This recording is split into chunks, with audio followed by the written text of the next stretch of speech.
Shadows and puppetry are metaphors for dark and light, and a Victoria Theatre team is sensitively capturing history. A Little Green Leaf was inspired by the true story of Odette Hallowes, who worked as an Allied intelligence agent during the Second World War. She talks about a leaf that she found at Ravensbrück concentration camp in a place where there was nothing but gray and ash.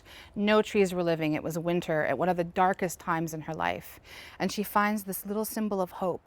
And that little green leaf that she picks up, she kept with her. And in the dark, she would sit and feel its veins and feel and think about the fact that it was a seed, it was a tree, and what a miracle it was that that leaf found her in that moment. So we've used that symbol to be our beacon of hope and peace. Well, maybe while we wait, you can tell me a little bit about yourself, how you got here in this war. You do jump right in, Eddie. Sorry, if you'd rather not, I understand. No, it is good to talk. You must, however, forgive my English. I have not spoken it much these years, since my capture. I understand you perfectly. Well, we are friends now, yes? You have liberated me. So, I tell you my story, how I got here.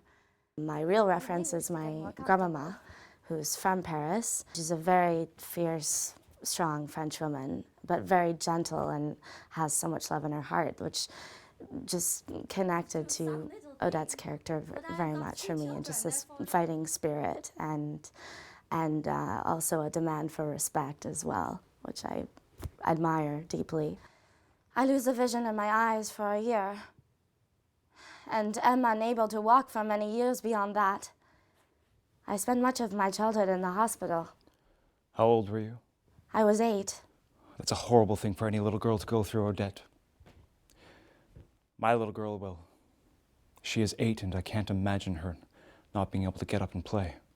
Today we talk a lot about PTSD and how prevalent it is, especially with our soldiers. But back then in World War II, it wasn't quite as well known. It wasn't known that you were walking away with all of this trauma and all of this distress. I'm very proud of Captain Edward Bonner for being able to do what he did.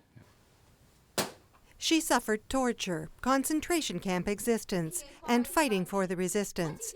Odette Hallowes created dolls in solitary confinement in the darkness. I knit their clothing, one little loop at a time. I share all my stories, all my secrets.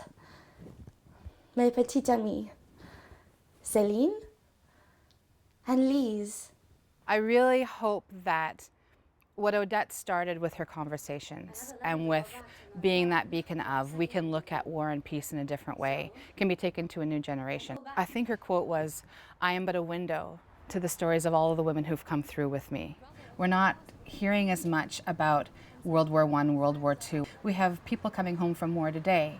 So we're getting this idea that war is very universal, and the themes that come through this play are very universal. So by using this play, I hope that we can start that conversation anew, and that we can look at what does peace mean in today's world. Remarkably, Odette Hallowes ended her ordeal with forgiveness and no bitterness. She is a lasting symbol of hope and peace. Now, Kim Dennis-Thomas would like to present the production to grade 9 to 12 students. In Victoria, I'm Daphne Good for Go on ShawTV.